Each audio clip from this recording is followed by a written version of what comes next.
L'atlas est la première vertèbre cervicale. Il s'agit d'une vertèbre très particulière, non palpable.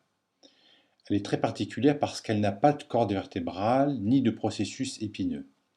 Elle est constituée de deux masses latérales et réunies par deux arcs osseux. Tout ceci va entourer un foramen vertébral très étendu. Les masses latérales supportent les cavités articulaires. La face supérieure est occupée par une cavité glénoïdale elliptique qui va s'articuler avec le condyle occipital. On voit que la longueur de cette surface articulaire est supérieure à la largeur et elle présente des échancrures latérales qui la font ressembler à une semelle de chaussure. Les surfaces articulaires inférieures sont planes et ovalaires. Elles regardent en bas et en dedans et répondent à la face antéro-supérieure de l'axis. La face postérieure des masses latérales est creusée par une gouttière qui va être occupée par l'artère vertébrale. Sur cette vue postérieure de l'atlas, on retrouve cette gouttière qui est très marquée du fait de la présence de cette artère. L'artère vertébrale va rentrer dans le foramen vertébral et s'unir avec l'artère contralatérale pour former le tronc basilaire. Elle est en contact avec le premier nerf cervical.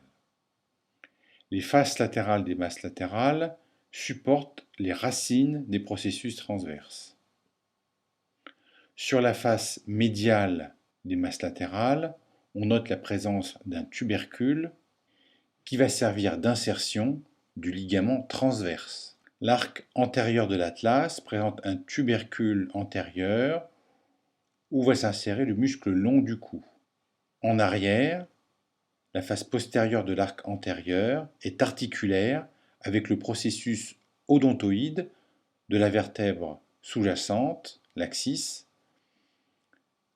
Ce processus odontoïde que nous décrirons tout à l'heure vient s'intercaler entre les deux masses latérales et va être recouvert en arrière par le ligament transverse allant d'un tubercule à l'autre.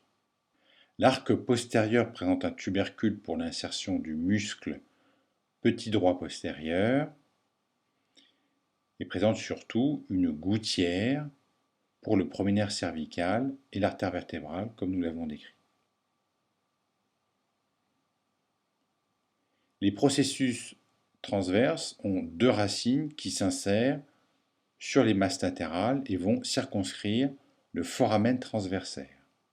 On voit que le foramen vertébral est le plus grand de toutes les vertèbres et surtout, il est séparé en deux par le ligament transverse.